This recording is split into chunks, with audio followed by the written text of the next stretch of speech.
Hi folks, thanks for joining me today. So far, many of my videos have been about how to get started in mushroom cultivation. In this video, we'll be taking things to the next level, talking about the nuances of fungal genetics and how to build and manage a mushroom culture library. One of the most common questions that I get is, which mushroom strain produces the highest yield, or the fastest possible growth, or the highest concentration of desirable medicinal compounds? What I find myself repeating over and over is that genetics actually play a relatively small part in all of that. It's the vitality of the individual fungus that makes the biggest difference. In this video, I'll show you how, with the right tools and techniques, we can bolster the vitality and preserve the long-term viability of our mushroom genetics, allowing us to preserve, protect, and share them for many years to come. In the first part of this video, I'll be talking about senescence and genetic decline, and what we can do to help maintain and restore genetic vitality. In part 2, we'll talk about a variety of ways for preserving and storing fungal genetics, and I'll discuss the pros and cons of each method and some general guiding principles to help you keep your mycelium running as long as possible. This will lead us into part 3, the mushroom culture library, where we'll discuss strategies for tracking, managing, and prioritizing all of our sterile culture work. In the fourth part of the video, we'll discuss expanding your mushroom culture library, searching for new strains, and we'll talk about the basics of fungal breeding. At the end, I'll wrap up by sharing a vision for how this work helps to foster a much larger global movement for the preservation of Earth's biodiversity, and why I think that we mushroom cultivators actually have a central role to play in developing the tools and the systems that will be essential in protecting humanity's shared future. So, I hope you'll stick around.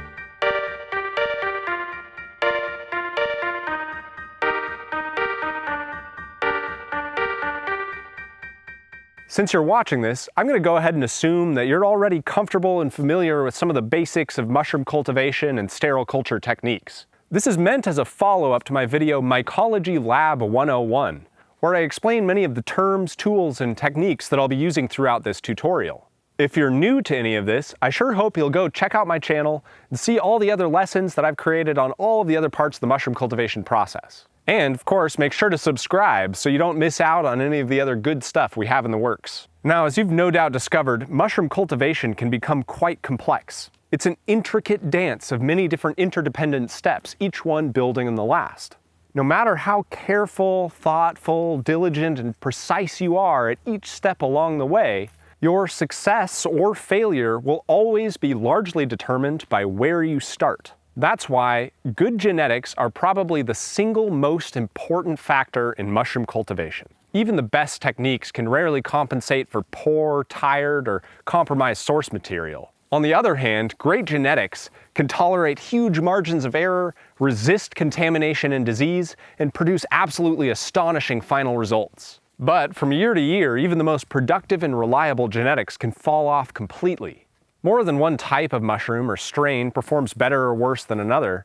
It's actually the current state of health, the vitality of the individual fungal organism, that most determines things like productivity, yield, potency, and rate of growth. So whenever we get our hands on a great mushroom culture, whether by breeding, cloning, foraging, trading, or good old-fashioned cash in the mail, we want to do everything we can to keep that mycelium happy for as long as possible. Meanwhile, there are so many other exciting new strains for us to discover. It's rare to find a mycologist who isn't something of a collector. Before you know it, you've got a robust mushroom culture library. Like a seed bank, but for spores and mycelium, a mushroom culture library is both a catalog and a repository for preserving our beloved fungal friends. Once you start stockpiling fungal genetics, it can be hard to stop. Pretty soon, you've got a real situation on your hands. redundant backups, off-site fail-safes, multiple refrigerators, disgruntled spouses. It can be a lot to manage, but don't worry, you've come to the right place. But before we can dive into all that, it's important to make sure we're getting started off right. I can't emphasize highly enough how important it is to begin your mushroom cultivation journey with a reliable source for your genetics. I offer a carefully curated selection of gourmet and medicinal mushroom cultures by donation in my shop at fungaia.life. And if you're in the market for a more complete selection, I highly recommend our dear friends and the sponsors of our videos at True Blue Genetics at truebluegenetics.org. It's not enough for us to just get clean, viable mushroom genetics. To truly set ourselves up for success, we want young, fully isolated, tested, proven fungal genetics that will not only produce abundant harvests, but will continue to serve us well for many years to come. True Blue Genetics reliably delivers. They're meticulous about quality, and they only offer cultures that are actively performing at the highest standards of overall vigorous growth. On top of that, they're quick, they're caring, and they're affordable, especially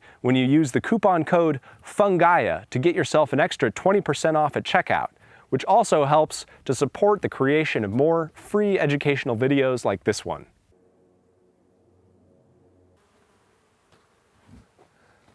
As much as any living thing, fungi approximate perfection. But as the poet Robert Frost reminds us, nothing gold can stay.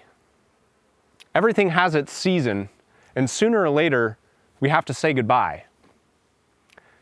Next up, let's turn to Professor Sporadicus to learn more about the inevitability of death and learn what we as mushroom cultivators are facing.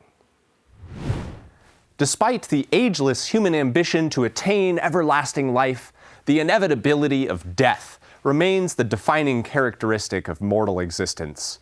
Alas, every living thing must die. In essence, aging and death are the biological manifestations of entropy, the inevitability of deterioration, dissipation, and decay. This is one of the inescapable implications of the second law of thermodynamics, which states that the entropy of an isolated system cannot decrease. In other words, sometimes a thing's broke can't be fixed. But life is generative. It persists.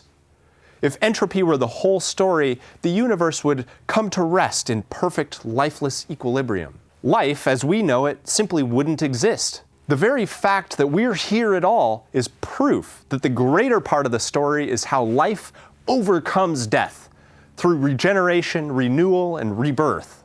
The process of aging is called senescence. We're all very familiar with this process as it appears in humans.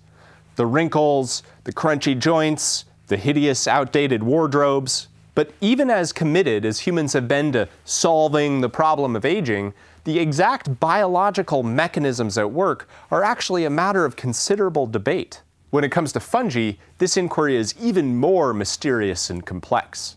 We can say, in broad terms at least, that senescence results in genetic decline, which leads to a general loss of vitality. On the one hand, we know that fungi, like all living things, are susceptible to senescence, genetic decline, and death. Ultimately, this manifests as an inability to grow and reproduce. On the other hand, fungi in particular exhibit remarkable genetic stability. Not only have we found individual fungal organisms that are thousands of years old, but the fossil record indicates that many of these ancient beings have remained genetically almost completely unchanged over hundreds of millions of years of evolutionary time. Contemporary genetics research has only begun to unravel the mysteries of this paradoxical biological anomaly. I think it's safe to say, at least, that a large part of the explanation for the quasi-immortality of filamentous fungi lies in the interconnected tube-like structure of hyphal cells, which allow for continuous cytoplasmic streaming and the movement and maintenance of genetic material throughout the entire hyphal network. Oh, totally tubular. As cells replicate and divide, their genetic information is copied over and over and over and over and over again. Like an endless game of telephone, inevitable copy error results in occasional mutations. These mutations can be accelerated or repaired by various external circumstances and factors, but over time they eventually compound to produce genetic inviability. Eventually, too few healthy cells remain, growth stalls, and at last, the organism dies. In mycelial networks, the fluidity of movement among fungal cells allows these mutations to be repaired or supplanted by healthy mitochondria, resisting the cumulative degradation. This, along with the obvious genetic advantages of dikaryotic mycelium, can at least in part explain some of the anomalies that we mushroom cultivators witness, such as the fact that seemingly stable albino mutations will sometimes revert back to pigmented phenotypes. But recent science has also showed that the blade cuts both ways.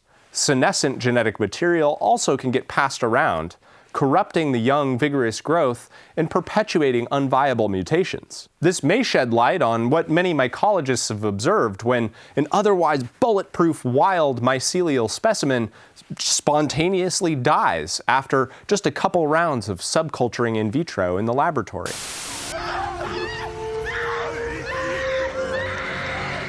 You chose poorly. Conversely, as we'll discuss later, many mushroom cultivators have also observed that weakened or degraded mycelium, when discarded and left to fend for itself in the compost pile, can actually make a full recovery, and in some cases even outperform the results of the otherwise healthy culture that preceded it in the laboratory. You have chosen wisely. I would go so far as to say that these observations are strong evidence to support the long-standing consensus of both naturalism and folk wisdom that wildness and biodiversity are the keys to sustained vitality. If you'll pardon the conjecture, I would say from my personal research and my field experience that things like epigenetics, horizontal gene transfer, the poorly understood biochemical intricacies of microecologies, and the divine wisdom of the Earth Mother all play a part in this mysterious dance of regeneration and renewal. Trust me, the deeper you go down this rabbit hole, the weirder and more mind-bending it gets. I'll put some resources down in the description for those of you hopeless nerds who want to read more about this utterly baffling niche of biology. But don't worry, if this stuff's starting to feel like it's going over your head, you're not alone. The more I learn about mycological genomics, the more convinced I am that no one, least of all the credentialed myopic academic specialists, no offense, professor, truly understands what the fungus is actually going on in the natural world around us. But I digress. For now, let me just conclude by saying that for the mushroom grower, the long-term success of our cultivation experiments relies on keeping our fungal genetics as youthful and vigorous as possible. Too much successive subculturing, time in sterile isolation, bland food, and lack of stimulation can result in irreversible genetic damage. But remember, aging is a natural and inevitable part of life.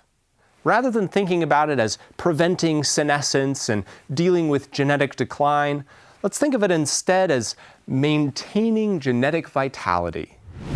There are a variety of methods that we'll use to maintain the genetic vitality of our mushroom cultures. On the level of the individual fungus, this means keeping it as youthful and vigorous as possible, working closely from cold storage backups, and exercising its metabolic pathways. On the level of the cultivar, or the whole species, this means actively mating and breeding new varieties, bringing in and sharing out diverse genetics with other growers, and periodically returning to wild stock. In this next section, I'll discuss 7 main strategies for keeping our mushroom cultures as happy and healthy as possible. The first and the most important strategy is to stay close to the source. All cultivated fungi descended from wild stock. Now, unlike people with these very finite meat bags of ours, fungi can grow and extend their hyphal fibers indefinitely. However, like all living things, the longer that mycelium keeps traveling, the more times its genetic information is replicated over and over again,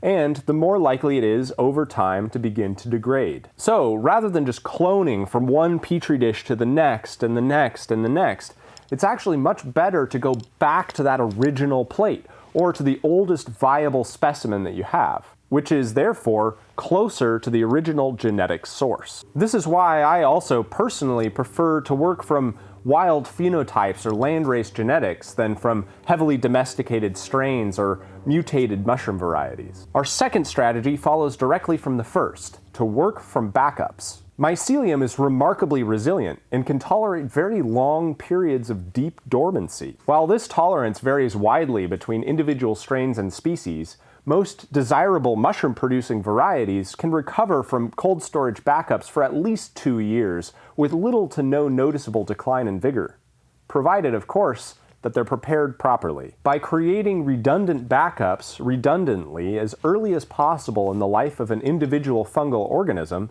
we have a source that we can continuously draw from each time we want to start new culture runs of that variety. Then, each time we successfully recover from backup, we can create more backups of that still young, healthy, vigorous mushroom culture to fall back on when those earliest backups are no longer viable. This way, every few months, or if our mycelium is showing any signs of decline, we can simply start fresh from our oldest viable backup.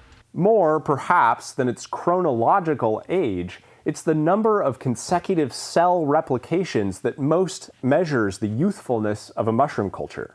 In a very general way, we can simply track this by counting the number of times that a given culture has been transferred or subcultured. Depending on the species or on the individual fungus, a healthy culture can be subcultured anywhere from half a dozen to several hundred times before it should be retired and replaced. By consistently working from backups, we can keep a given specimen within just a few cell transfers of its original genetic source every few years. This means that we can potentially, ideally, work the same individual fungus for many years, even decades. Our third strategy for maintaining genetic vitality is perhaps one of the most important: exercise. Few would deny that exercise is central to human health, and fungi are no different. But mycelium can run all day without breaking a sweat. So, the best workout for a fungus is a metabolic one. By periodically changing its food sources and giving the mycelium a widely varied diet, we can force it to draw on its ancient evolutionary resources and exercise its remarkable digestive adaptability. I offer some helpful tips that make this very easy in my video on making agar and pouring Petri dishes, and I also offer some very robust recipes in my videos on liquid culture. The main thing that I find helps is every time I make Petri dishes, I make several different batches. I keep track of the recipes, constantly varying proportions and ingredients, and then I color code my Petri dishes by simply running a colored Sharpie down the stack of plates. Once the media has cooled, I simply collate the Petri dishes into stacks of alternating recipes, so that every time I reach for a plate, the chances are it's going to be something different than what the mycelium was eating previously. My observations have confirmed again and again that this is one of the simplest and most effective strategies for keeping mycelium running strong through dozens of successive transfers. Just as new and unfamiliar food sources can help keep mycelium on its toes, the next strategy I want to discuss is how we can challenge it in other ways. Overall, fungi respond well to periodic incremental stress. This holds true for us as well. Adversity builds resilience. But of course, only within limits. Many of us know all too well that constant, prolonged, or acute stress can be very destructive. Sometimes, when fungal growth stalls, all it needs is a little loving abuse. We see this when breaking up and mixing grain spawn accelerates growth, or when slicing an agar wedge causes a new wave of expansion. Some species, like wine caps for example, seem to not want to grow at all without the stimulation of challenging circumstances. Ironically, it's one of the easiest mushrooms to grow outside and one of the most challenging to work with in a sterile environment. When you keep it in a sterile Petri dish, it grows painfully slowly and stalls over and over again. But as soon as you set it free out in your vegetable garden, it becomes one of the most aggressive and vigorous strains you'll ever come across. Now, moving the fungus from one life stage to another, from agar to liquid culture to grain to substrate, is one of the ways that we inevitably introduce incremental stress and environmental variation. Another is the variation of temperature and humidity. Perhaps one of the most important is contact with other microorganisms. One of the most effective ways to challenge and reinvigorate a declining mushroom culture is to expose it to a competitor or a pathogen. For example, when mycelium encounters trichoderma species or other blue-green molds, it has to dig deep into its evolutionary tool belt to put up a vigorous biochemical defense. Now, of course, few of us are going to deliberately introduce these pathogens into our growing environment, but we do tend to encounter them from time to time. Since Petri dishes are easy to keep sealed and isolated, if you do see a little blue-green mold on a plate, you might as well just let the mycelium duke it out. If the mycelium is able to successfully fend off its foe, it's usually much stronger for it, and the harvests will reflect this, assuming, of course, that you're able to successfully isolate the victor from the vanquished through subsequent transfers, which admittedly is easier said than done. Following a similar line of reasoning, our fifth strategy is really more of a last resort for thoroughly compromised or totally exhausted mushroom cultures, but it has pleasantly surprised me many times. Set it free and see. Regardless of the success or failure of any given cultivation project, there's usually quite a bit of mycelium to deal with at the end. Now, generally, this ends up in the compost pile or, sadly, all too often in the trash. But if good fortune or intentional planning allow, and the mycelium has a chance to continue growing outside in the open air with natural light and contact with all the many critters of the soil food web, it will often produce at least one large, beautiful bounty of mushrooms, if only as a last dying act. When the climate and the location are well suited to a particular mushroom variety, I've even had patches establish and continue producing for several consecutive years. There she blow, a mighty fungus. But even if it's just a one and done, the mushrooms that result from these circumstances can be cloned and spore printed. In my experience, this feral fungus often actually outpaces its predecessor in the lab, even though technically speaking, they are actually the same genetic individual. This gives me hope for the potential rewilding of other feral critters out there. The sixth strategy for maintaining genetic vitality is also just generally an important part of fungal genetics work. That is redundancy. Redundancy. Redundancy. Redundancy. There are so many minute variables at play in the mushroom cultivation process that even when we try to replicate the exact same conditions, we often encounter differing results. The more redundancy we can create at each stage of the cultivation process, the more selective we get to be later on, and the higher the odds of an ideal outcome. Instead of making one backup, we can make several backups using different strategies so that we have a lot to choose from later on. In general, when it comes to redundancy in mushroom cultivation, the more, the better. The flip side, of course, is the enormous amount of time that it takes and the waste that it creates. You'll find out pretty quickly that it's easy to create an infinite amount of work for ourselves in the lab. Finding a balance there is an art, not a science, and we each have to manage our priorities the best that we can. One way or another, though, we're going to have to reject some of our mycelium somewhere along the way. I know, these precious Petri dishes are our babies, and we can scarcely bear to abandon them. But, like an endlessly forking road, life is simply too short for us to travel each and every Heifel highway. As hard as it is to accept, not every slice of Agar is going to make the cut. Therefore, not only does good culture work involve a lot of redundancy, it also involves a lot of letting go. This brings me to our seventh and final strategy for maintaining genetic vitality: knowing when it's time to retire a fungus and return to its original source. For one thing, not every fungus is cut out for long-term cold storage. Sometimes, forces beyond our comprehension and control create chaos, destruction, and mayhem in the laboratory. Even under the best circumstances, every living thing just gets old. Whenever a given strain just isn't producing the kind of yields that it once did, or it's continuously stalling and eventually succumbing to contamination, or maybe you just don't like the cut of its jib, it's time to feed it to the hounds and go a-hunting.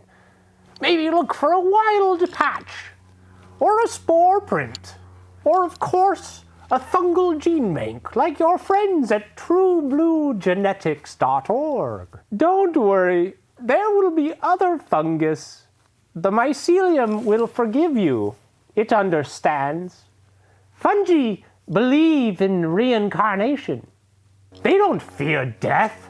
What fungus fears is endless, abject servitude, in sterile, artificial isolation, being subjected to mutilation by so-called scientists with scalpels, forced to produce value for greedy capitalists every day for eternity. You can trust me. I'm some guy on the internet. You got to know when to hold 'em, know when to fold 'em, know when to walk away, and know when to run. Is your mycelium running? Then you'd better go catch it! Now, you've heard me talk about mushroom culture backups, and you've probably realized how these are really the backbone of the mushroom culture library. Next, let's talk about how to make the backups. We'll discuss the advantages and disadvantages of several different techniques for storing and preserving fungal genetics, how long each method can last, and which is going to be the best fit for your situation. A quick side note here. In this section, I'm going to mostly be talking about culture storage methods that rely on refrigeration. People often ask me, do I have to refrigerate my cultures? Can't I just leave them out? The short answer is, if you want them to last, you've got to keep them in the fridge. Another common question I get is, can I freeze my cultures? The short answer to that is, don't. I'll give you a much more complete answer to both of these questions at the end of the section when I talk about cryogenics and give you some tips for refrigeration. When you first begin dabbling in mushroom culture work and using agar plates, the most obvious choice to store your cultures is just to leave them in the Petri dishes. Agar plates are extremely convenient, they're easy to use, and there's a lot of good reasons that they're the primary method for propagating mushroom cultures. I know that many growers just put Petri dishes in the refrigerator and rely on them as the main method for storing their cultures long term. However, I really don't recommend it, and I'll tell you why. The biggest problem with agar plates is that they tend to dry out. Petri dishes are designed with venting in mind to allow gas exchange so the fungus can continue to breathe as it grows. Even if you use tons of parafilm or grafting tape to seal the crap out of it, they almost always eventually will desiccate and the agar will dry into a crisp. There's just too much surface area in proportion to the volume of water. Another big issue with plates is condensation. Condensation occurs when warm, moist air contacts a cool surface. The large surface area of the Petri dish allows a lot of the moisture in the media to become water vapor. When you keep your Petri dishes somewhere with an unstable temperature, or if you put them in the refrigerator, all that vapor will condense and a significant pool of water will begin to form inside of the Petri dish. Not only does it increase the risk of contamination, but I find that it causes the mycelium to react in such a way that makes its recovery much more challenging. For these reasons, I prefer to never put Petri dishes in the refrigerator if I can help it. I just leave them out. As long as they remain properly sealed, I find that agar plates stored at room temperature actually have a very high recovery rate within the first 6 months or so. I've had moderate success reawakening plates that are more than a year old, and they may last for multiple years in the refrigerator, though again, I don't recommend that approach.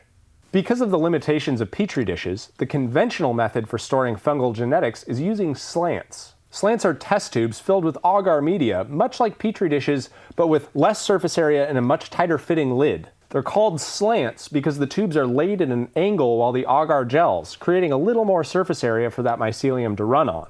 The agar media is mixed, poured into the test tubes, and then sterilized in a test tube rack. The rack is then set at an angle while the agar gels, and then, much like Petri dishes, the slants can be inoculated using agar wedges.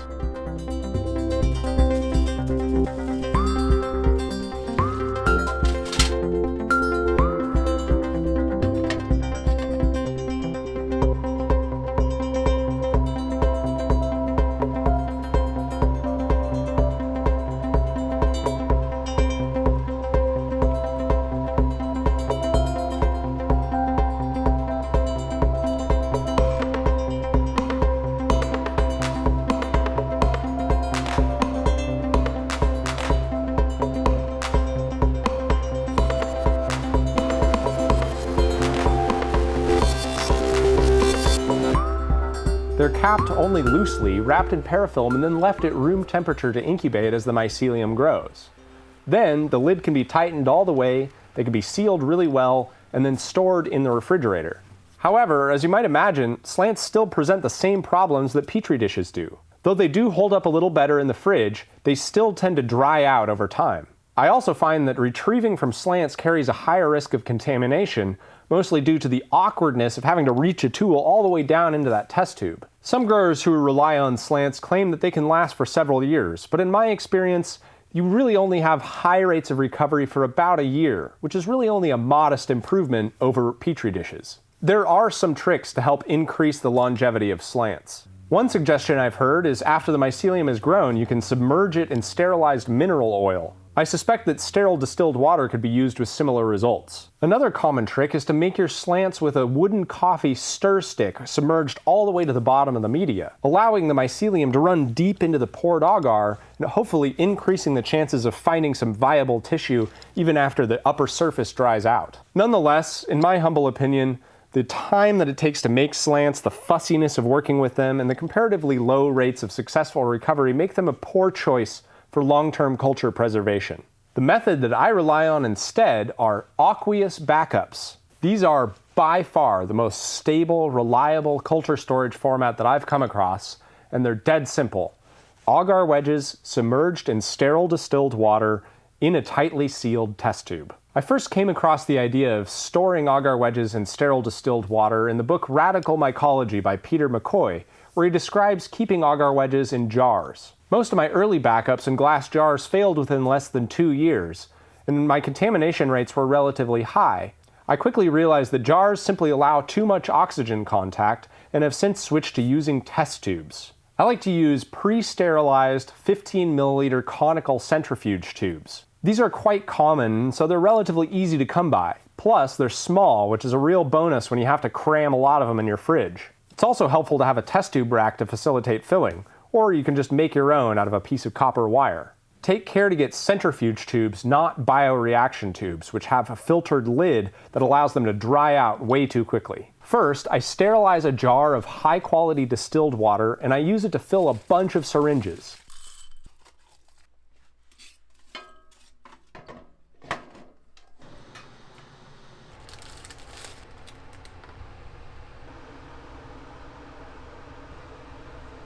I seal them well and I keep them nearby so they're ready whenever I need one. Then, whenever I'm doing agar transfers or preparing liquid culture and I'm working with a Petri dish that's early in the cell line and it's vigorous and just ripping along, then I'll make sure to also carve out 4 or 5 extra wedges and drop them into one of my sterile tubes. Then I'll completely submerge the whole thing in my sterile distilled water, cap it tightly, parafilm the crap out of it, label it, bag it, and throw it in cold storage. I found that total oxygen deprivation is a really important part of what makes this technique work so well. I make sure to fill each tube until it's nearly overflowing. There will always be at least a little air bubble trapped under the cap, and presumably some dissolved oxygen in the water. But the mycelium, which still has plenty of nutrients in those agar wedges, will continue growing and metabolizing until all of the oxygen is consumed. At this point, it enters stasis, and it goes into a deep dormancy. In a stable cold storage environment, it can remain in this dormant state indefinitely with very little decline. Aqueous backups are actually so stable that they can remain viable at basic cellar temperatures for at least a couple of years. But you'll get significantly more life out of them keeping them under refrigeration. I've been working with this method almost exclusively and quite extensively for many years at this point, so I have a good sense of their longevity. Aqueous backups have a near perfect recovery rate within the first year. Not only does the mycelium immediately begin growing again as soon as you put it onto a fresh Petri dish, but there's no noticeable signs of decline whatsoever. I find that within the first 2 to 3 years, the recovery rate drops to about 80%. By 4 to 5 years old, recovery drops to about 50%. And beyond 5 years, it usually is coming out to about 1 out of 3 or even less. In my experience, this is more than double the rate of recovery of agar plates or test tube slants. With a good amount of redundancy, some periodic culture maintenance, and a little bit of luck, this method can be used to keep an individual strain in active, productive circulation for at least a decade. That said, recovery and longevity depend partly on the strain. Tenacious wood lovers like Pleurotus and Ganoderma species that come from temperate climates seem almost completely unaffected by many years of cold storage. Whereas more touchy, exotic, or tropical species that aren't accustomed to long winters are more likely to struggle. Not only do aqueous backups ensure that the mycelium will never dry out, but the speed of recovery and the vigor of the mycelium after it's been dormant for several years is truly remarkable to witness. I find immense satisfaction plating out a culture that's been in deep cold storage for years and seeing it spring to life in just 2 or 3 days. For the most part, if the backup isn't contaminated and the mycelium is able to wake up at all, it's usually running as strong as ever within a week or two and maybe 1 or 2 transfers between complex nutritious media. To retrieve from a backup tube, I first sanitize it with alcohol and then use some forceps or a scalpel to fish one of the submerged wedges out of the water. I throw that onto a fresh Petri dish and then top up the tube with some of that sterile distilled water, cap it, reseal it, and throw it back in the fridge. This way, a single backup can actually be reused numerous times, though it's worth noting that the reintroduction of oxygen and the increased rates of contamination will reduce recovery rates each time that tube is opened. But despite all of my glowing praise for this culture storage method, there is one major downside to aqueous backups. They rely on impeccable sterile culture technique, especially because if any problems are introduced, they may not become known for months or even years. So I think that this is only a viable method if you're preparing all of your backups in front of a laminar flow hood.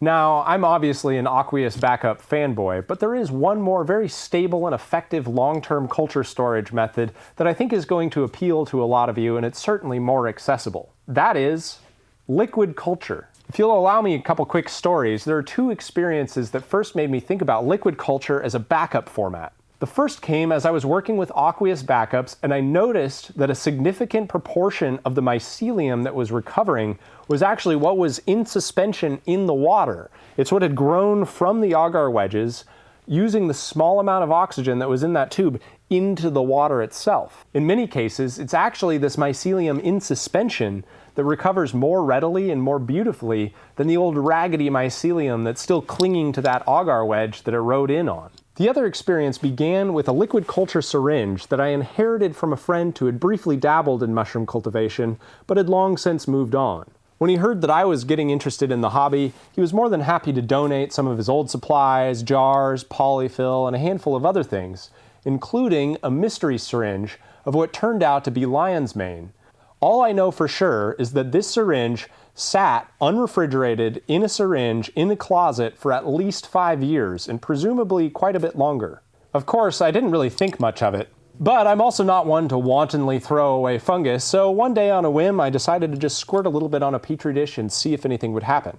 It sure took its sweet time coming back from the great beyond, but come back it did. Not only was it completely viable and totally free of contaminants, but it even managed to produce a couple of respectable harvests. Admittedly, it was pretty tired, and it certainly wasn't the most vigorous or productive lion's mane that I've come across, but suffice it to say, I was pretty damn impressed. This experience not only deepened my faith in the resilience of fungus, but it also gave me a whole new outlook on the merits of liquid culture as a long-term storage medium. One of the greatest advantages of using liquid culture as a backup method is its convenience. Once you have a solid batch of liquid culture, you can use it to make numerous syringes, some of which can be set aside for long-term storage, while the rest are put to immediate use. All it takes then to start a new run of that particular culture is just a few drops from that syringe onto a Petri dish. We get all of the redundancy with none of that extra tedium.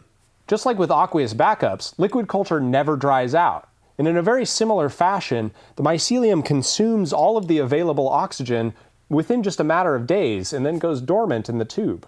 My experience with liquid culture as a backup format is that it can last about as long as aqueous backups, but it usually takes a little longer and a little more TLC to get old liquid cultures running again. Plus, the shortcomings of syringes can sometimes lead to premature decline.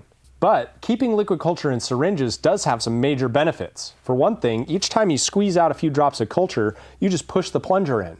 You're not introducing any extra oxygen, you don't have to fuss with any extra water. Plus, it's much simpler and faster and easier to just drip a couple drops out of a syringe than to fuss with clumsy test tubes and flame-sterilized implements. But in my opinion, the very greatest advantage of liquid culture is that everyone can take advantage of it, even if you don't have a laminar flow hood or any kind of sterile laboratory setup.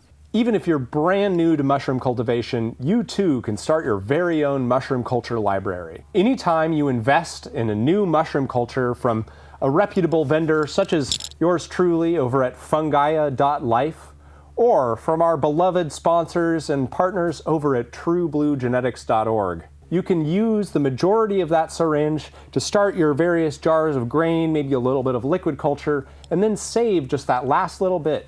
Seal it tight and keep it in the refrigerator for later. Someday down the road, when you're diving deep into advanced techniques and working with agar plates and building a flow hood of your own, you can go back, dust off your old syringes, dribble a few drops onto a Petri dish, and start a whole new journey with that little fungal specimen that you invested in years before. Like everything though, liquid culture does have its downsides, and it's pretty much an all or nothing process.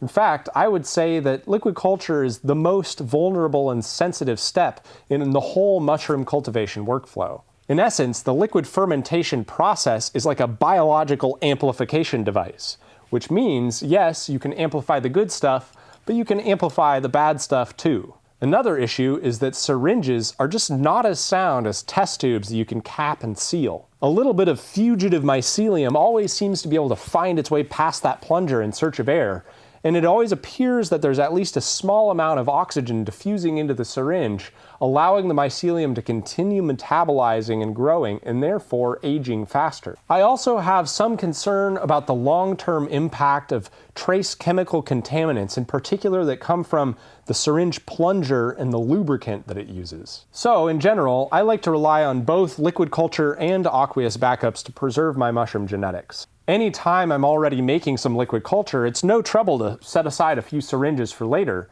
and it's certainly much easier and faster to retrieve from a syringe than to fish agar wedges out of a test tube. But I also really love the unparalleled reliability and consistent success of using the aqueous backup format. So, even though they require considerably more time to prepare and to use, they still remain the backbone of my mushroom culture library. I want to make a quick note here about refrigeration. Whether you're using slants, aqueous backups, or liquid culture, you're going to have the best results if you keep all of your backups refrigerated. As my experience with that mystery syringe makes clear, it is possible to keep cultures at room temperature or at cellar temperature if you don't have adequate refrigeration. However, I've kept careful statistics on recovery rates, and I've found, in general, that cultures that are kept refrigerated have about a 6 times longer shelf life than those that are stored at room temperature. In other words, a backup that's been sitting out for 2 months will recover and grow about as quickly as one that's been in the refrigerator for a year. Storing cultures at room temperature significantly diminishes their longevity, and as I'm about to explain in detail, freezing them is only possible with careful preparation and problematic side effects. That's why almost all mushroom culture libraries rely primarily on refrigeration. But you can imagine how, with even a little bit of redundancy, refrigerator space becomes a real bottleneck. The natural progression tends to be that we begin with just a couple of syringes in the butter garage of our kitchen refrigerator, then eventually vying with roommates for one of those coveted crisper drawers. Eventually, we find that we have to upgrade and usually get a cheap but dedicated mini fridge. And then we overfill it. This is a dangerous game. Not only do the normal temperature swings of a small refrigerator stress the mycelium over time, overloading a fridge runs the risk of freezing cultures. I can tell you from multiple tragic experiences that one of the most heartbreaking things a mushroom librarian can experience is the dreaded mycelium popsicle mausoleum. If you're really getting deep into culture work, it helps to have a dedicated, full-size refrigerator. Even then, and more so if you're using a small fridge, it's very important to be careful not to overload it, and I recommend incorporating some fail-safes. Installing a tiny computer fan inside of the fridge near the thermostat to constantly circulate the air will help maintain consistent temperatures throughout. I've even gone as far as to plug my whole fridge into an independent temperature controller set to the freezing point with a probe in the coldest part of the fridge. So if it ever does drop that low, it'll just cut power to the whole thing. Eventually, you're going to want lots of cold storage. A safe and much bigger option is to build your own walk-in refrigerator using a small window air conditioning unit. I figured out a cool hack that's much cheaper than a CoolBot and has worked perfectly for me for many years.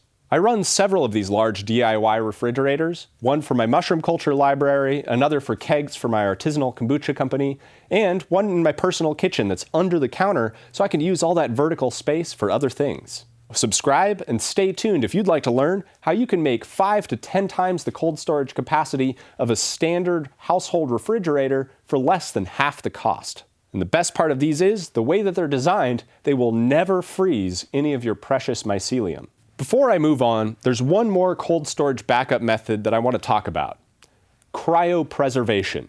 Now, I've personally never used this technique, and I really don't think that it's practical for most DIY cultivators, but it's worth including here, if only for all you shameless nerds who just can't get enough. Now, fungi are among the most resilient organisms on Earth and can undergo significant amounts of stress, including mild freezing.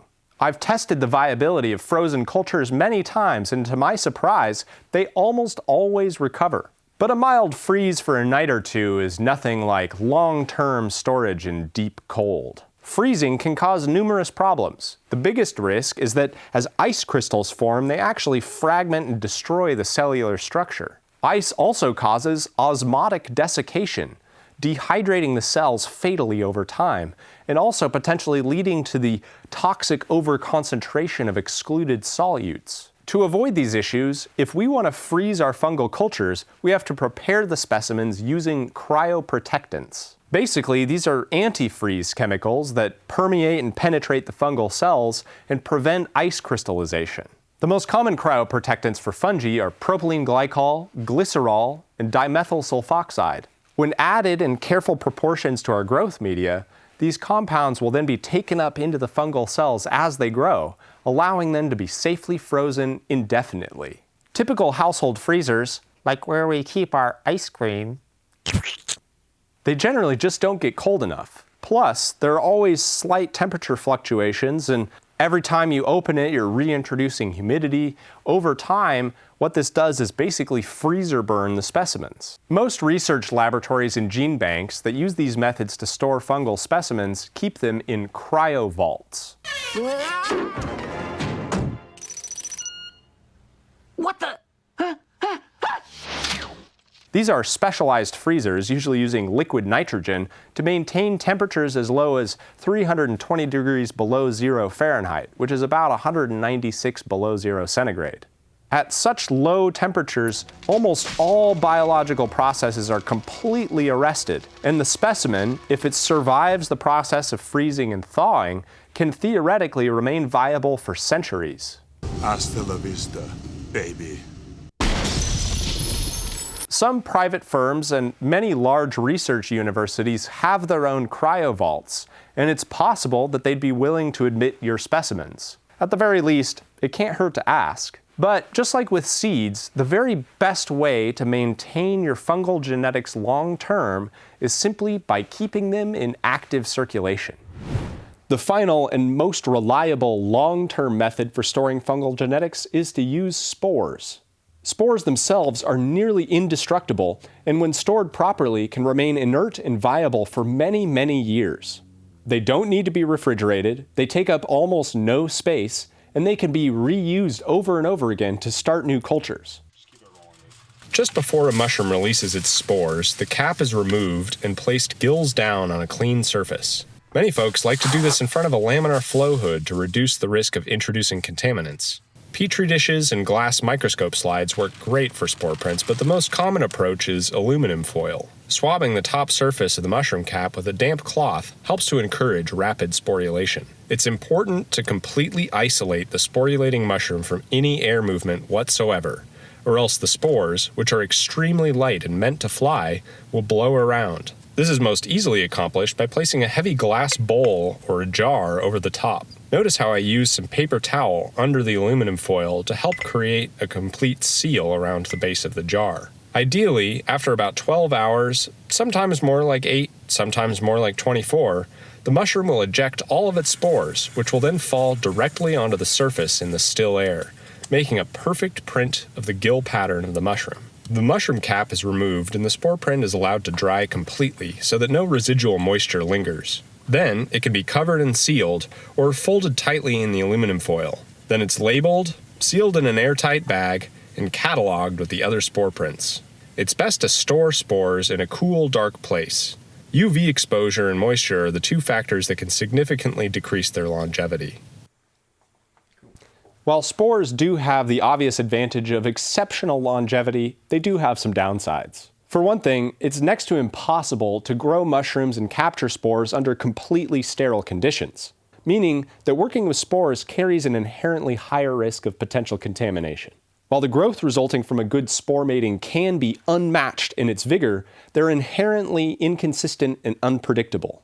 There is never any guarantee that we'll be able to replicate the same desirable characteristics of the parent in the offspring. This is doubly true of exotic and rare mutations. Good spore work requires careful timing, lots of repetition, and is generally a time-consuming process. While we can have great results just working with spores on plates in the lab, the only way to really know if a given isolation has strong productive potential is to grow it out, which means that the whole breeding and vetting process ultimately takes months. Overall, spores are an invaluable resource for the mushroom cultivator, and in the last part of this video, I'll talk more about fungal breeding and how you can turn your spore print collection into a lifetime supply of mushrooms. But remember, spore work doesn't necessarily take the place of preserving individual fungal strains using any of the live culture storage methods that I've discussed. Once you have an excellent cut of something, you want to keep it running for as long as possible. No two strains are ever quite alike, and once it's gone for good. Okay, now we have a variety of strategies for helping our fungi maintain genetic vitality, and a number of great techniques for preserving them for the long haul. We're ready to combine these methods to create and then manage our mushroom culture library. Let's start with a quick overview of the typical mushroom cultivation process. We begin with either a clone, some spores, or an existing mushroom culture. Once we've got this running on Agar, maybe transfer it once or twice to get a clean, happy culture, we're ready to expand it. We'll use the plate to make some liquid culture, then the liquid culture to inoculate some grain spawn, which will spawn into our bulk substrate, and finally, mushrooms. Meanwhile, that liquid culture can just sit in the fridge until we're ready to make some more grain spawn. But by the time we need to start the process over, maybe it's been a few months or more. Let's say every few months we transfer off of that original culture onto a new plate and start the process over again. A year goes by, then 2. Eventually, that plate has been transferred too many times. The genetics are in decline and our yields will suffer. That's why we always want to be able to fall back on those cold storage backups that we just learned all about in the last part of this video. So, following our strategies of redundancy and staying close to the source, we want to create as many backups as we can from that earliest good plate. We can work off of that original plate run for as long as it continues to work well, and when it's time for a refresh, we can go back to that earliest viable backup and start the whole process again. This is the essence of the fungal dance. We'll plate out the backup, we'll keep it running as long as possible, and then eventually retire it and go back to the backup again. Then, each time we successfully retrieve from a backup and get it running again, we can make more backups off of those earliest good plates. Eventually, that first early round of backups will get too old and just simply won't wake up anymore. That's when we'll fall back on the next oldest set of backups, and we can continue in this fashion indefinitely. Assuming that each of our backups lasts for at least 2 years, which is a conservative estimate, you can see how after a whole decade, we might still be working from plates that are only a dozen or so transfers from their original source. Of course, time itself does have a part to play, and the overall age of the fungus, its time in captivity, and all that taking out and putting back into cold storage will eventually take its toll. Even the most gifted fungal alchemists can't cheat death forever. When you're first starting out in culture work, all this extra hassle may seem like unnecessary overkill.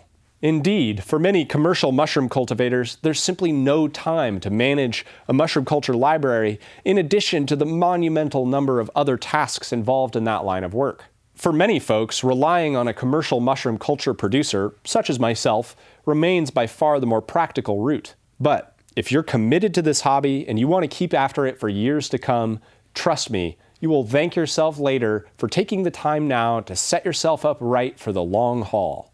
Now, you can see how at this stage of the process, we have a lot of Petri dishes and backups to keep track of.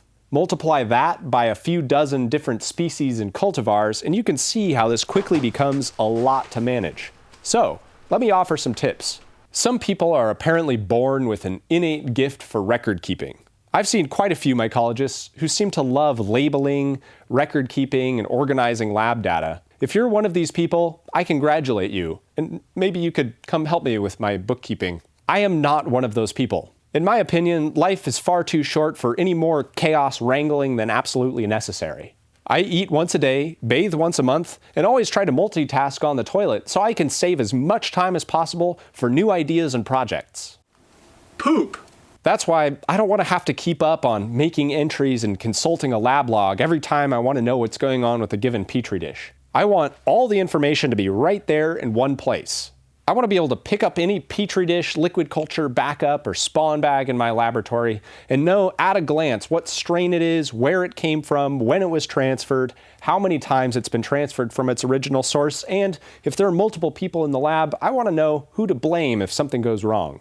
I also want to be able to trace it back to every preceding plate and backup in the cell line, so if it does especially poorly or especially well, I can go back to my earliest backup and either reject it forevermore or skip it right to the front of the line. So I make sure that I label everything in the lab with 4 pieces of information: the strain name, which I usually abbreviate, the date, my initials, and the culture code. The culture coding system I use has been refined through several iterations. Of course, you can use much simpler systems, and you really don't have to code your plates at all. Many people simply track the number of transfers, like T1, T2, T3, and so on. It's not often that you actually need to know all of the culture data, but it has come in handy on enough occasions for me that I've always stuck with it. The first part of the code is the strain origin. I like to use a W for wild clones, an S for spores, or the initials of the person or the company that the culture originally came from, like this one from True Blue Genetics. If I'm working off of a spore print, I'll also usually number it S1 or S2, so I know which print to go back to if I need to.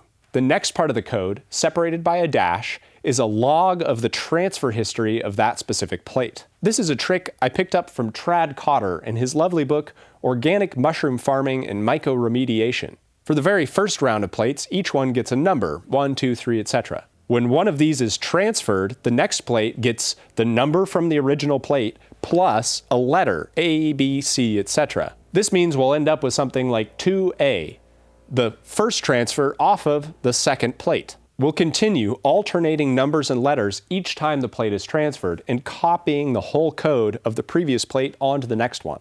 This way, every single plate in the series has its own unique code, which also provides useful information. Eventually, we'll end up with some string of numbers and letters like TBG-2A3B1C. When I look at that code, I know that including the original plate, that culture has been transferred 6 times. I can also go back and identify every single individual preceding plate in the whole transfer lineage. If I run into contamination, I can try to recover from a previous plate. If I have multiple diverging cell lines and one of them is outperforming the others, I can go back to the oldest specimen that I have of that particular line and create as many backups and new plates as possible. Culture codes are also particularly helpful when you're doing spore work, because they allow you to go back and find the specific plates you want after growing things out and seeing how they do. Another advantage of this method is that it gives you a point of reference for when to potentially retire a given cell line.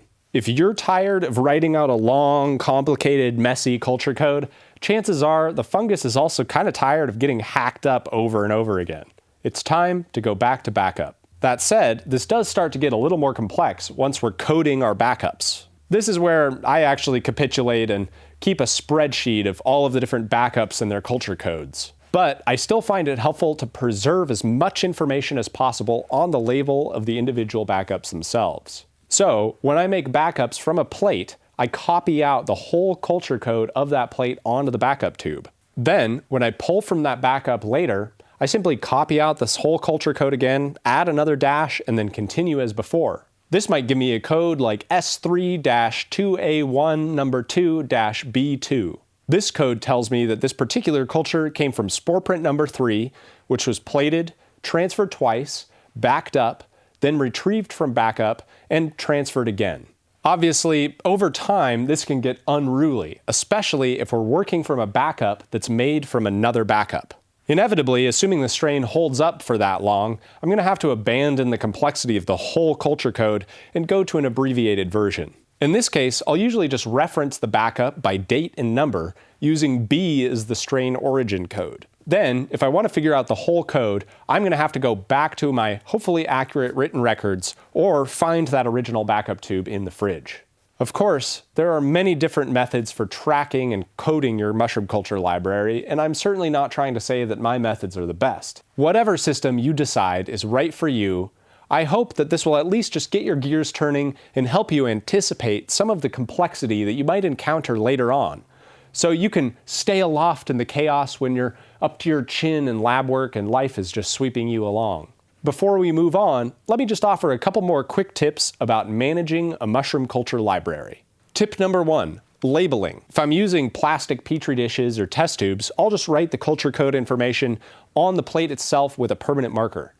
If I'm using jars or glass plates, I'll write the information on a piece of masking tape and stick it on. Masking tape and permanent marker can make it through the pressure cooker just fine, but it's important to remember that the alcohol we use for sanitation can mildly dissolve permanent marker ink, especially when it's fresh. So make sure to write back over the label if you accidentally wipe part of it off. Trust me, it wouldn't be the first time that you accidentally erase all of your culture code information and you end up with a mystery fungus. Tip number 2, I only ever work with one cell line at a time and make sure to label it and set it aside before cracking into another. You might be surprised at how easy it is to try to multitask and then accidentally end up mixing things up and losing track of who's who. In general, I also find it's a good idea to err on the side of caution with the detail of your labeling. One of the worst mistakes that a mushroom librarian can make is mixing up or mislabeling strains, lest an unwitting grower who wants to grow some delicious Pleurotus aurigii, the trumpet mushroom, inadvertently grows a different strain with the abbreviation PE, with a very different outcome, to give you one example that's definitely not from my personal experience. Tip number 3. As I said in the last section, a very important part of your mushroom culture library is having adequate refrigeration. Keeping your cultures in the same place as your rotting week-old takeout is sure to invite problems, so either buying or building a refrigerator is an important investment to make at some point. Tip number 4, off-site backups. Remember, no matter how much redundancy you achieve, if your entire mushroom culture library is centralized in one place, it's always susceptible to total catastrophe. The best insurance policy is to decentralize. Keep one complete set of backups in a totally separate place, like a friend's house or the local pub. I know this might seem like overkill, but I can tell you from experience that if worst comes to worst, you're going to be so glad that you had the foresight. Better yet, share your genetics with other mushroom cultivators. More than long-term cold storage, the best way to preserve fungal genetics for the long haul is to keep them in active circulation. Each of us on our own has very limited resources and time, and carving out the hours to do culture work on top of everything else can be especially challenging when you're working alone. But as a community, we have the ability to extend our collective capacity far beyond the limits of what we can each accomplish on our own. Mushroom genetics in particular benefit from the touch of many hands. This is where we begin to see the value of a decentralized community mushroom culture library. In many ways, it does already kind of exist, albeit in a piecemeal and disjointed way. For example, our friends True Blue Genetics offer free gene banking services. You can trade them your mushroom cultures in exchange for other varieties, and then they'll back them up, preserve them, and send you a fresh sample for free anytime you need to start over. But what I would love to see is a more coordinated and comprehensive effort. So I hope you'll stick around to the end of the video to hear about my idea for a truly decentralized yet unified collective genetics repository, born of the mycology community, but extending out to bolster the global independent biodiversity preservation movement. Okay, now we have a lot of great strategies for preserving our fungal genetics, keeping them happy over time, and managing the chaos of a mushroom culture library. We've built the temple, and now it's time to fill it with fungus. Whether you're just starting out, you're starting over, or your raggedy old mycelium has been running for generations, there's always a need for exciting new fungal genetics. Even the most devout mushroom monks stewarding strains since time immemorial sooner or later have to go back to the source.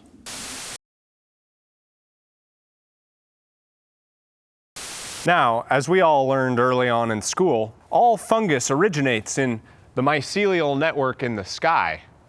Every now and then there's a cosmic sporegasm that blasts fungal hyphae to all the corners of the earthly realm, and as mycologists, it is our duty and our privilege to go about collecting it. Surely, this is one of the most exciting parts of the whole process. There are three primary ways to source new fungal genetics, and we'll talk about each of them: cloning, breeding, and trading. One of the most exciting ways to bring wild fungi into culture is to clone them. Successfully cultivating wild mushrooms is often easier said than done, but even those varieties that are notoriously difficult to bring to fruit, like morels and porcini, are still relatively easy to culture and propagate in sterile conditions. You can also clone store-bought mushrooms, and even old, dried mushrooms can often be reanimated and brought back to life. I demonstrate cloning in my video Mycology Lab 101, where I also offer a very helpful trick for simultaneously cleaning and rehydrating dried specimens using hydrogen peroxide. I also developed a portable battery-powered laminar flow hood for cloning mushrooms in the wild, and I made a whole video on how to build one of these yourself. Another great trick for cloning wild mushrooms easily is using wet cardboard. However you get it into your Petri dish, once you do, it's generally a good idea to make at least 2 timely transfers onto fresh plates to make sure that the culture is clean and fully isolated before preparing your backups. No 2 wild strains are ever quite alike, and some will take to cultivation much better than others. Until you manage to grow your new strain all the way to completion, you won't necessarily know if it's going to be a productive one or not. Nonetheless, make sure to create at least a couple of backups from that earliest specimen. It might just be a once-in-a-lifetime find. In general, finding, cloning, cultivating, preserving, and sharing wild fungal genetics is one of the coolest, most rewarding, and most beneficial ways to contribute both to the mycology community and to the larger global biodiversity preservation movement. The next method for bringing new fungal genetics into your mushroom culture library is breeding from spore. Depending on your approach, this can be easy, straightforward, and fun, and many new cultivators are actually breeding new strains without even realizing it. But it can also be one of the most involved, difficult, and exacting aspects of applied mycology. In this section, I'll outline the main methods for breeding new fungal strains from spores. Note that I use the term breeding to refer broadly to any genetic recombination, sexual or otherwise, that results in a new generation and genetically distinct fungal organism.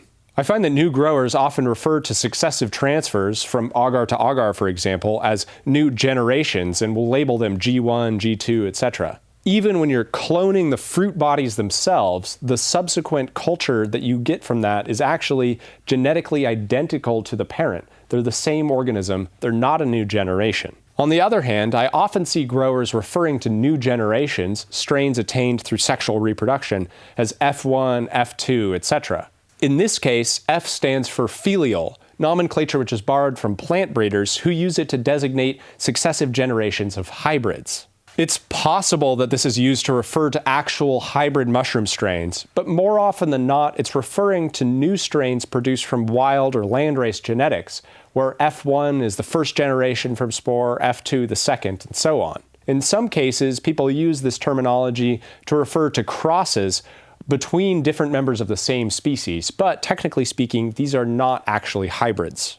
Breeding technique number 1, a multi-spore grow. One of the most common ways that new mushroom growers acquire genetics is using spore syringes. Liquid culture, which is also sold in syringes and often confused with spores, is actually a far more reliable and consistent method for basic cultivation. Despite a persistent and widespread misconception, there's actually no difference between the two from a legal perspective. But folks are still catching on to this fact, and spore syringes remain the dominant product on the market.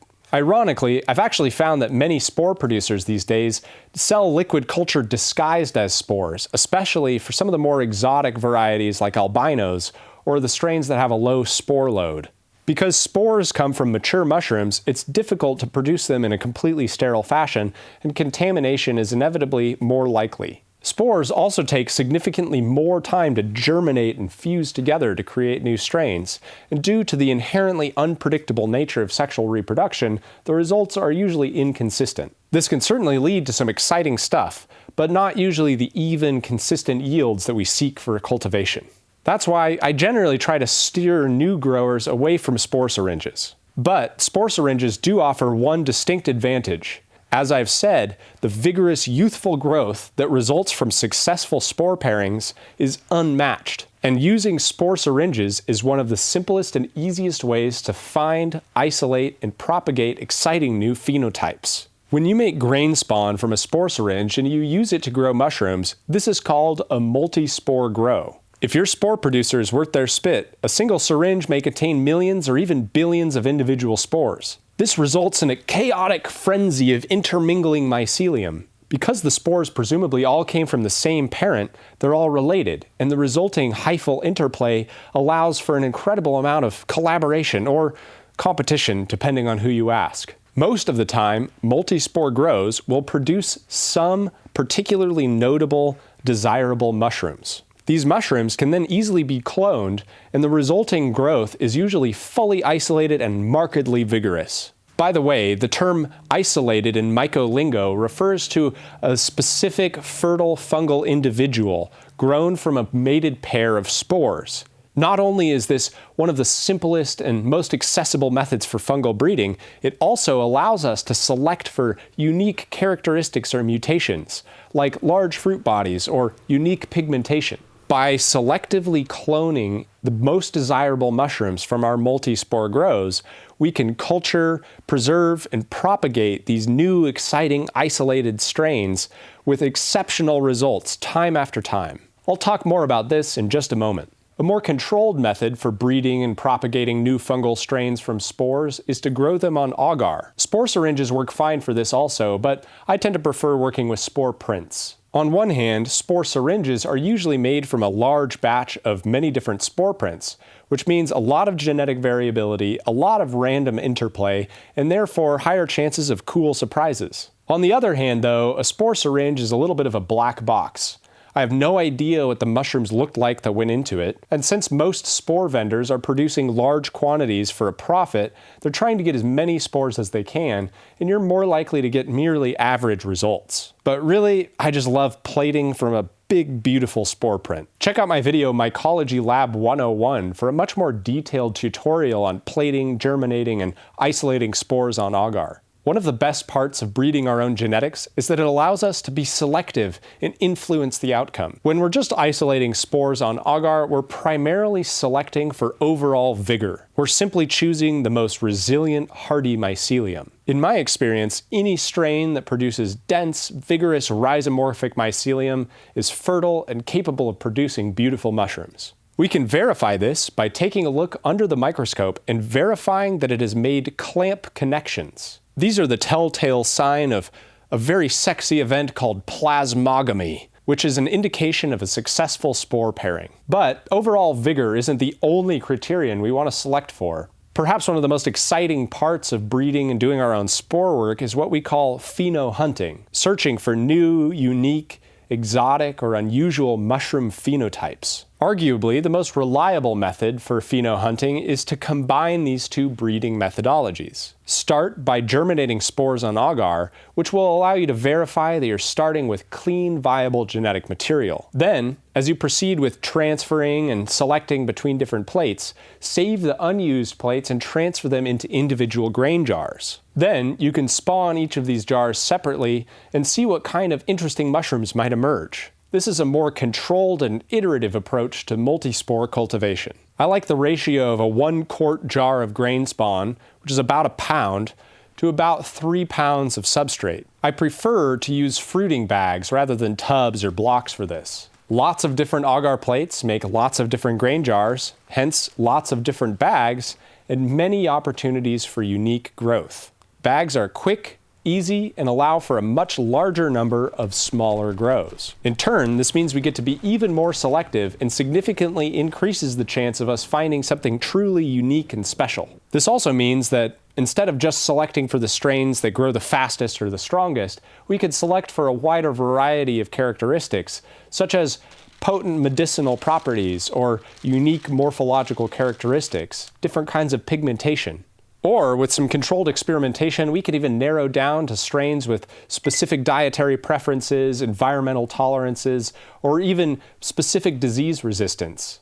No matter which method you choose, in every stage of the breeding process, the three most important factors are redundancy, timing, and redundancy. Redundancy is the name of the game. The more you have to choose from, the more choosy you get to be. Once you've isolated some desirable new strains, back them up, take lots of spore prints, and share them around to ensure the longevity of the singular and precious genetic lineage that you've been stewarding. More on that in just a moment. Well, I hope at this point you're seeing the potential of these techniques and getting inspired to take the plunge into mushroom breeding.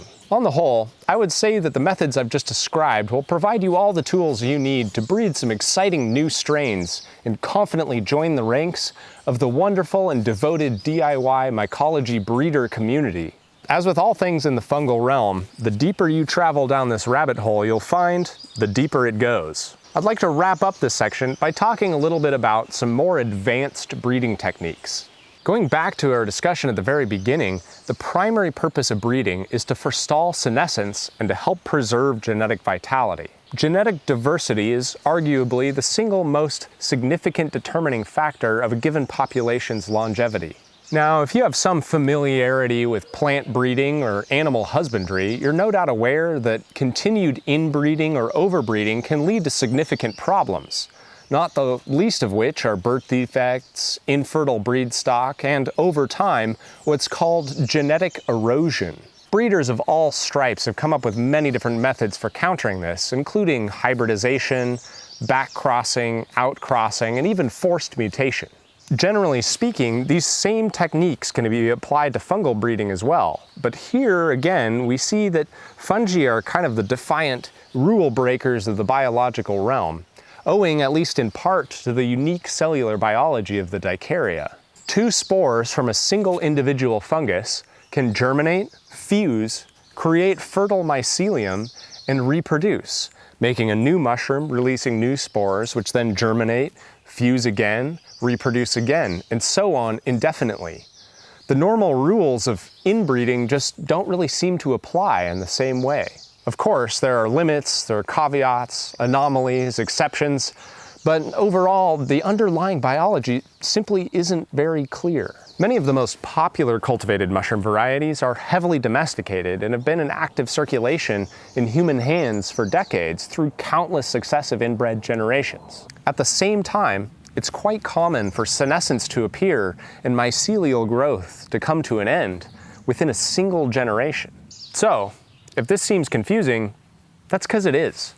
Frankly, the more I try to understand this stuff, the more it makes my head spin. Wading my way through scientific literature, the apparent explanations are often contradictory and to me just beg more questions. Layer on the poorly understood roles of epigenetics, horizontal gene transfer, bacteriophages, plasmids, latent non-sexual interbreeding apparata. Now maybe I'm just making excuses for the inadequacy of my own understanding, but I'm personally convinced that we humans have only glimpsed the very tip of the iceberg as far as the intricacies of fungal genetics are concerned. Again, I'll link some resources in the description for those of you who are interested in diving a little deeper into this fascinating realm, but for me personally, I'm mostly content to just remain curious, reverent, and utterly astonished. Overall, I prefer a pretty hands-off approach to fungal matchmaking and just let the fungi do what they do best. I also personally get most excited about wild and landrace genetics. That said, there are certainly some tried and true methods for interbreeding fungi, and I'll try to help point you in the right direction if you want to follow that road further. But first, there's something I want to talk about. As many of you are already probably aware, the world of hobby mushroom cultivation has considerable overlap with the hobby cultivation of another particularly popular plant. The widespread cultivation of this particular plant has given rise to a whole cottage industry of amateur and professional breeders, with a dizzying and often misleading plethora of hybrids, crosses, and hyped-up heady strains, a lot of misinformation, cutthroat competition, and plenty of heated squabbles over genetic propriety. I've noticed a growing trend of this particular kind of hype-driven mentality infiltrating the ranks of DIY mycology breeders, and while many of these lovely folks are undoubtedly doing exceptional work, fungi are fundamentally different from plants, and I think they require a radically different approach. Many growers will attempt interbreeding by simply doing a multi-spore grow with 2 different strains, injecting a spore syringe of each into the same grain jar, getting some mushrooms, cloning them, calling it a cross, and giving it a new name. I've seen others who simply plate 2 similar strains together on the same plate and hope that they get lucky and make the so-called beast with 2 backs. Now, I'm not saying this can't work, and surely there are plenty of exciting fungal strains that have been produced through these kinds of experiments. But most of the time, the success of these breeding projects is evaluated by simply comparing the resulting mushrooms to the morphology of the parent genetics, just searching for something that looks like a cross.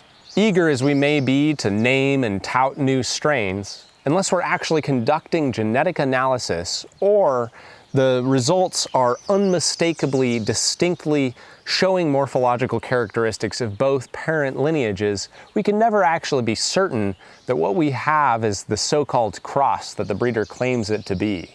In any case, I just encourage everyone to take these things with a big old grain of salt. And while I'm all for celebrating a grower's achievements, I'm always a little bit skeptical when I come across some new cross called turtle turd crossed with sweaty hippo balls. Obviously, there's a very understandable desire to make our mark and lay claim to something. And as soon as money gets involved, there's even more motivation to create an air of mystery about genetic origins.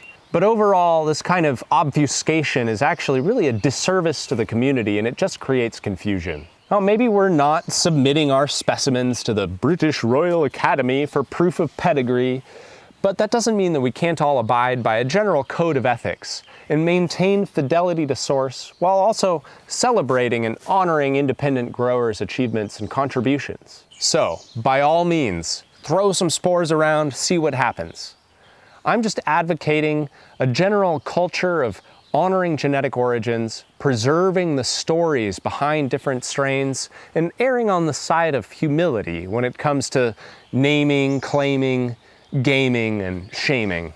Now, I've heard of some pretty wild strategies for coming up with crazy new mushroom strains and doing pheno-hunting, from exposing them to snake venom, to UV light, viruses, other mutagens to try and force mutation. But traditionally, the most surefire way to interbreed 2 mushroom strains, whether hybridizing 2 closely related species or just interbreeding 2 cultivars of the same species, is manual mating. Be warned though, it's an involved process and it requires a considerable amount of time and a good bit of luck. First, working under strictly sterile conditions, we'll make a serial dilution of a spore solution. We'll take 10 test tubes and fill them to 10 milliliters each, and then adding a dense spore solution to the first test tube, we'll mix it, suck out 1 milliliter, add that to the next tube, mix it, and so on. This means that each test tube has 1 order of magnitude fewer spores than the previous one. Then, we'll use an inoculation loop to loop these different solutions onto a variety of different plates. As they germinate, we'll use a dissection microscope to keep a close eye on them, so to speak. What we're searching for are individual germinated spores. We want to isolate them before they manage to find mates and transfer them onto their own plates. These are called monospore isolates. Once we determine the concentration of spores that works the best, we can loop a bunch more plates out of the same test tube. Then, once we have a handful of monospore isolates, we're going to start manually creating as many different monospore pairings as we can, plating them together and watching to see which pairs manage to fuse and create fertile mycelium. Any fused dikaryotic mycelium that we manage to cultivate from 2 different strains or species of mushroom is a worthy candidate for further experimentation. Any of these breeding experiments that yield actual mushrooms is worth preserving, sharing, gathering spores from, and continuing to work until we have a stable isolation. Obviously, this work is exacting and very time-consuming, but of course, the potential reward is far worth the trouble. Just keep in mind that the likelihood of producing a desirable, vigorous, stable new genetic line is proportionate to the amount of redundancy that we're able to achieve. Fungi don't have genders, but they do have mating types, and only compatible mating types can produce fertile mycelium. Now, depending on the species, they may have as few as 4 or more than 30,000 distinct mating types. We can, at least theoretically, save ourselves some guesswork using a relatively affordable consumer-grade tool called a mini PCR. It's some serious nerd gear, but this tool will also allow us to verify the progeny of our breeding work and help prepare samples for DNA sequencing later on.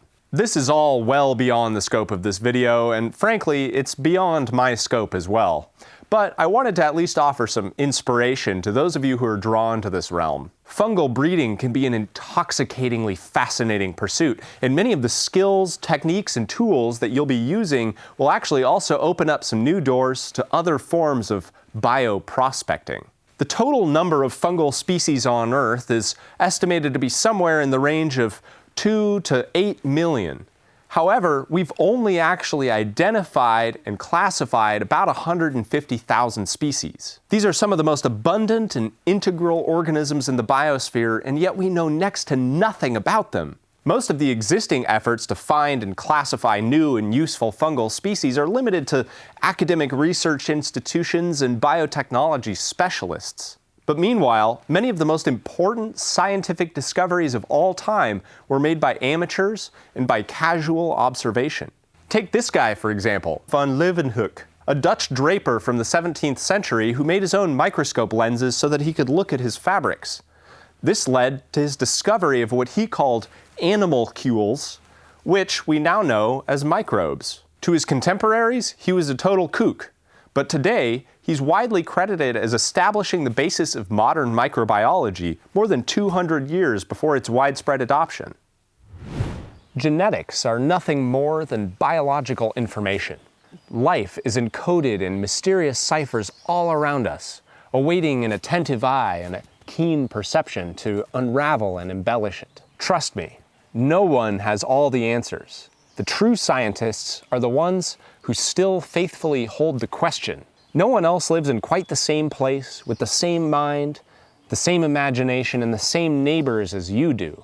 So, have faith in your own singular possibility, and don't waste your time getting lost in the murky seas of others' achievements. As dear old Uncle Hank reminds us, here is life, an experiment, to a great extent untried by me, but it does not avail me that they have tried it. Whatever have been thy failures hitherto, my child, be not afflicted, for who shall assign to thee what thou hast left undone? My, you really got me going there. You see what happens when you let me ramble?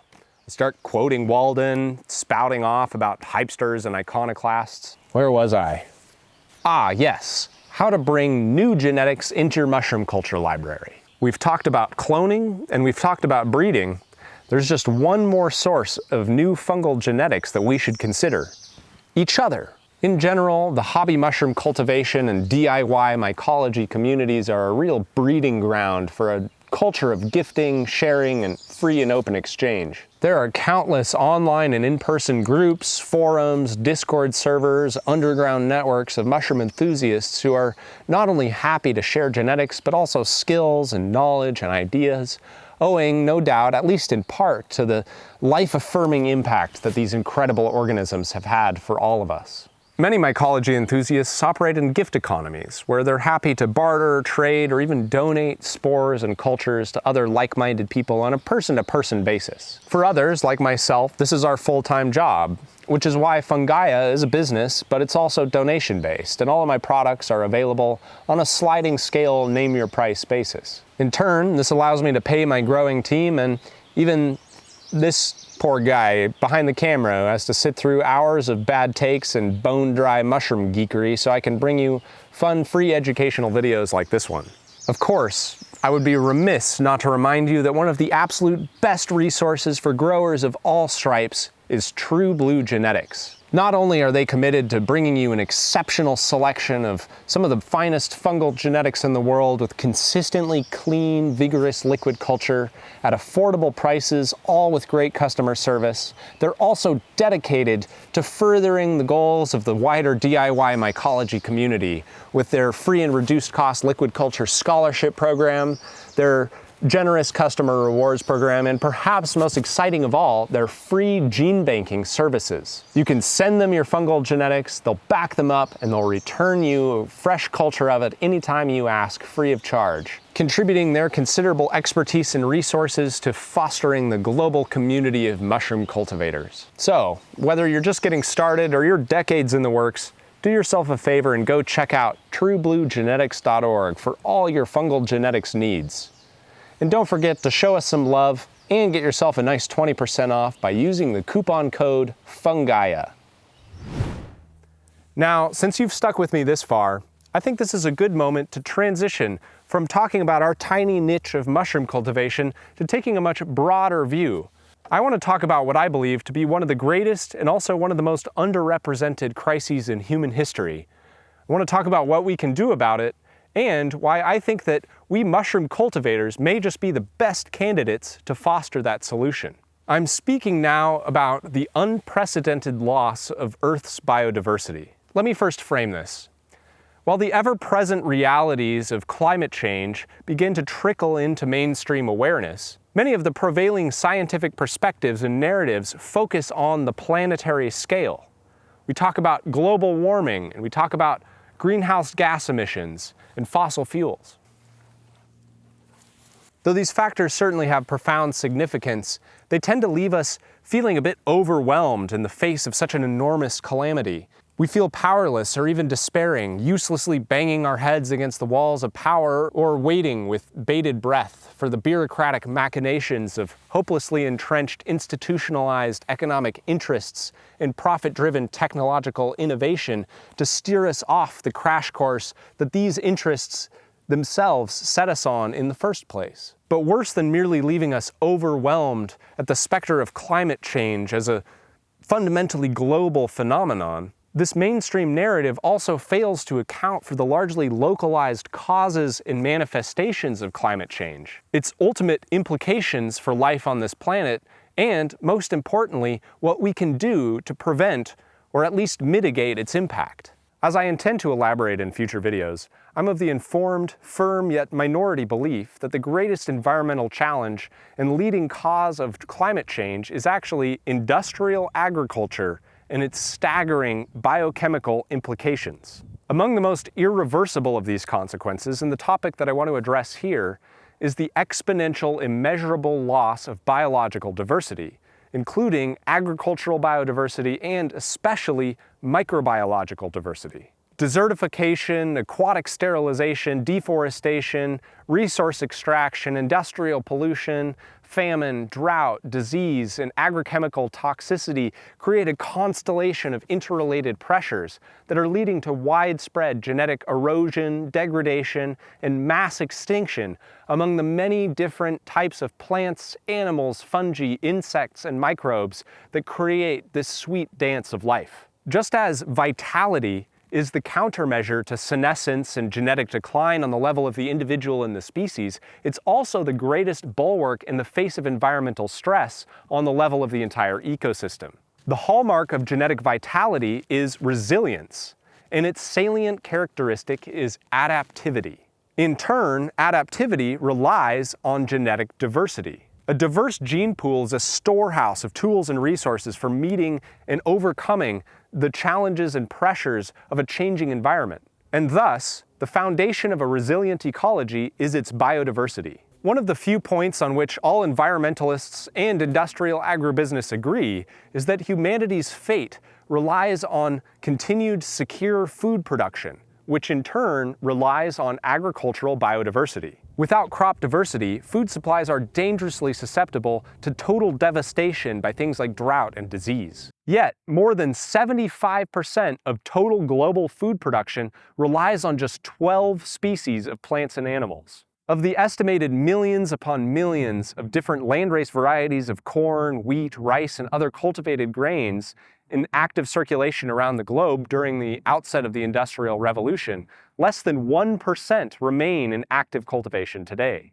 And a much, much smaller fraction of these account for the vast majority of global industrial food production.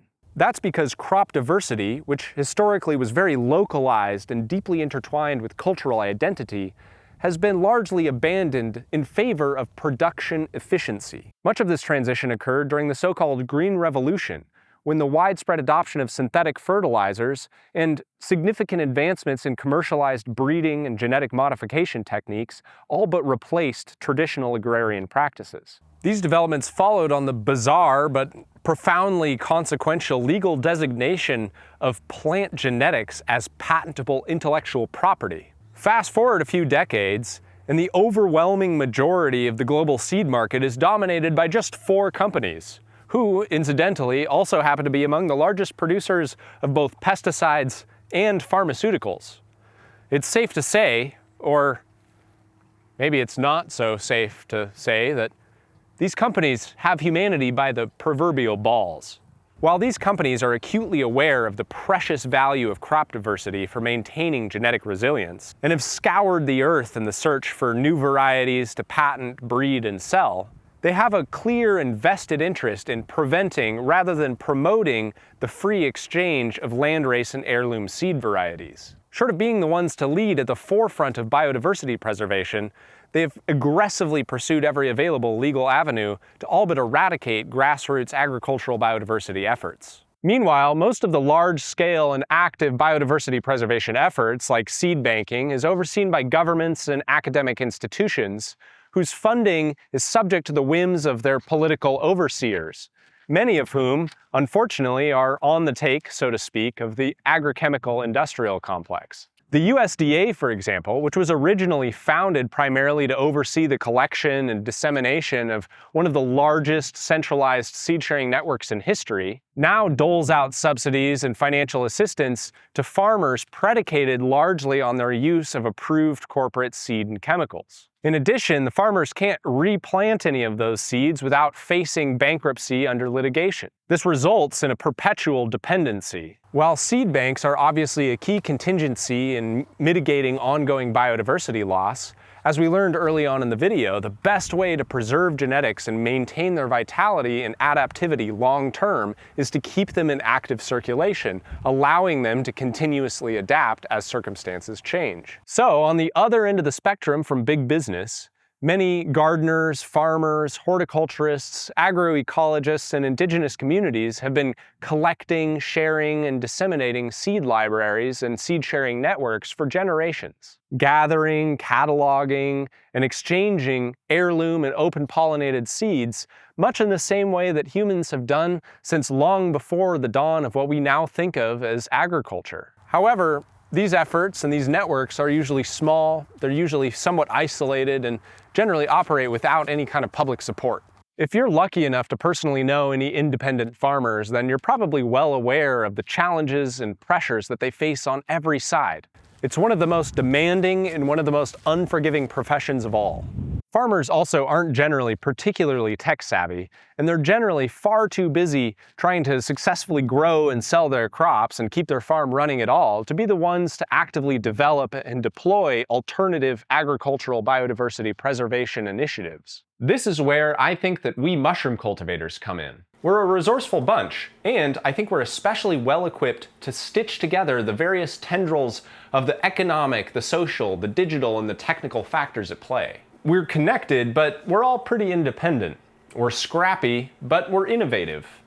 And we're not strangers to making more with less. Like the fungi that we study and grow, we're used to working underground, on the fringes, and adapting to struggle. We're all total nerds, to be sure.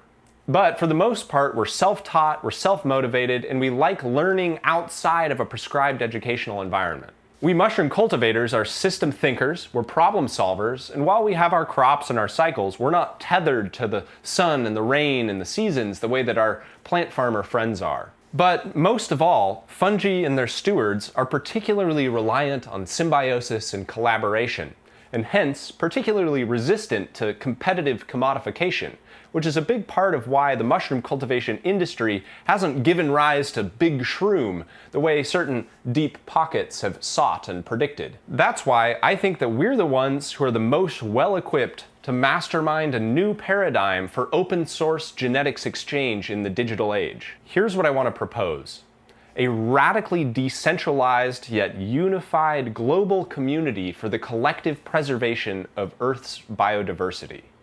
The principle is fairly simple, something like a registry or a database of all the genetics that are currently within the care of human hands. Spores, seeds, insects, reptiles, birds, livestock, everything.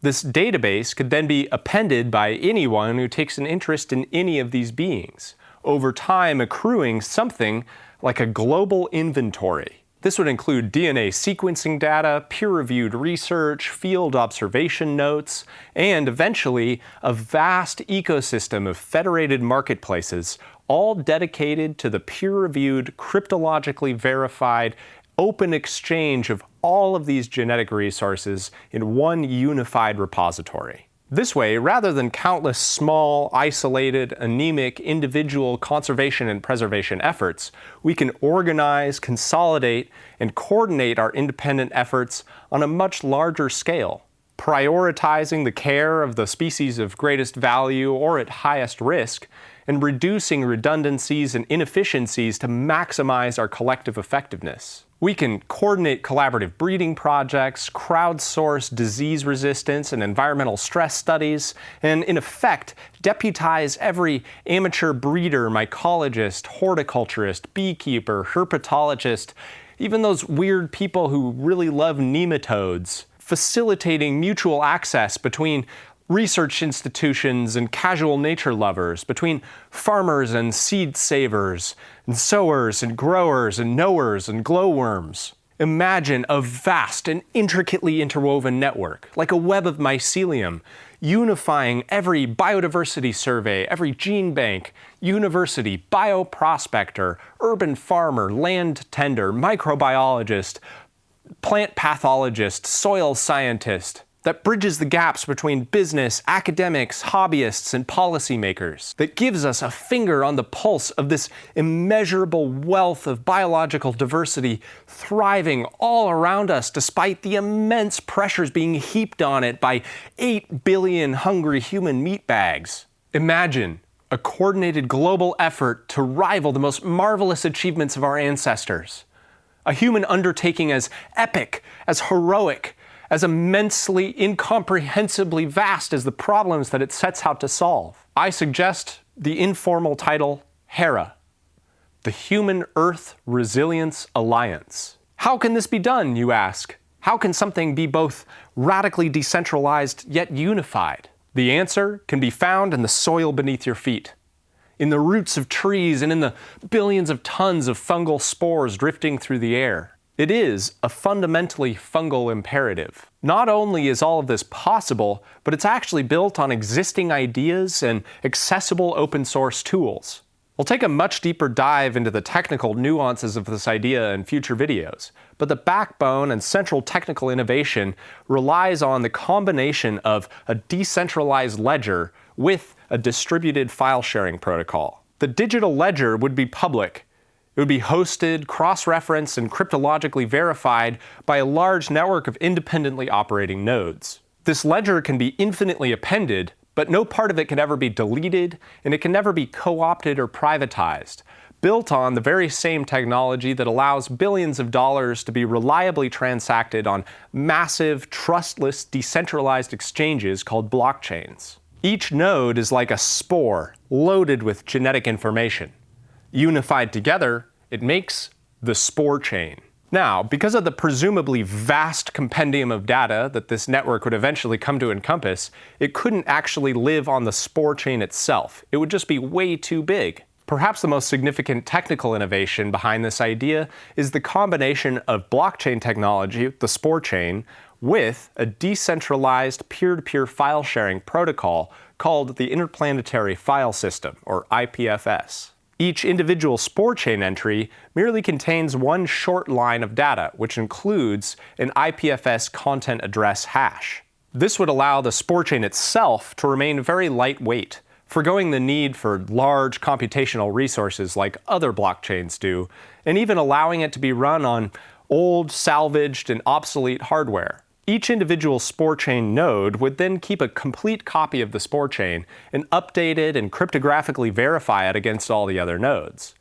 Then, each of these nodes would also take custody of some portion of that larger data set, whatever it has the space and ability to effectively distribute, prioritizing the files of greatest interest or greatest import, or using something like a container orchestration platform like Kubernetes to ensure the overall stability and health of the entire network. A good analogy is that this system would function sort of like a BitTorrent network, where a large amount of data is distributed between many different nodes, with the notable exception that, unlike a torrent where there's a central server that serves as the tracker, the spore chain itself would actually hold all of the content addresses. The raw data of this huge network, which is all public and infinitely scalable, could then be accessed and utilized using any number of open source front-end clients developed for this purpose, allowing end users to interact with the network in intuitive and straightforward ways. Obviously, there are a lot of details to sort out and a lot of technical hurdles to overcome to implement this idea. But I've been kicking it around for a few years now. I've got some committed collaborators, and there is some momentum behind it.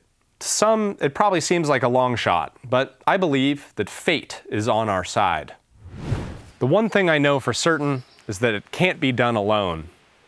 Just as an old forest grows slowly from the collaborative aspirations of countless beings seen and unseen over many, many seasons, this project can only flourish from the help of many hands. For my part, I hope to serve as one of these many nodes in this network. Perhaps my role is simply to plant the seeds, as it were, and allow others to carry on the vision. Or perhaps I'll succeed in building the Hera Foundation and creating clear collaborative pathways for the many scientists, genetic stewards, software developers, and financiers who will come to be a part of this project as it goes forward. But whatever the future holds, it is with hope and with a firm trust in our shared love of the living world that I humbly ask your alliance in this quest. Hera, the Human Earth Resilience Alliance. Because life on Earth will no doubt prevail, as it has through many a storm. It's the future of our species which is at stake. We live in truly unprecedented times, and they call for truly unprecedented efforts. I say, let us weave a resilient worldwide web of care and devotion, and find that sacred place at the nexus of humanity, humility, and humus.